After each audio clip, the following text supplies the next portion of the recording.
Election commission का Lahore high court के फैसले के मुताबिक पंजाब में इलेक्शन के लिए गवर्नर पंजाब से मजीद मुशावरत का फैसला। आज मीटिंग के लिए वक्त दिया जाएगा। इलेक्शन कमीशन ने गवर्नर पंजाब को दोबारा मरासला लिख दिया। चीफ इलेक्शन कमिश्नर की ज़ेर-ए-सदारत इजलास के दौरान ब्रीफिंग दी गई कि दोनों सूबों वजारत दाखिला और वजारत दिफा ने फोर्सेस देने से मुआजरत कर ली है। वजारत खजाना समेत दीगर स्टेक होल्डर्स ने इलेक्शन कराने की हामी नहीं भरी है। इलेक्शन कमीशन पंजाब और खैबर पख्तूनख्वा में इंतखाबात की तारीखें तजवीज़ कर चुका है। इजलास से बताया गया कि पंजाब और खैबर पख्तूनख्वा असम्बलियों की तहलील को 1 माह हो चुका है। इलेक्शन कमीशन को इंतखाबात की तैयारियों के लिए 54 दिन दरकार होते हैं। इजलास में दीगर कानूनी नुकात पर भी गौर किया गया। बोल उड़ाएगा सबका होश, भूल जाएंगे सब अपना जोश।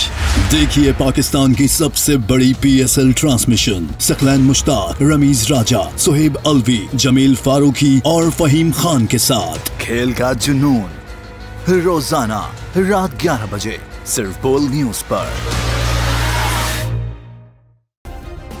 सब्सक्राइब करें और बेल दबाएं ताकि कोई खबर रह न जाए।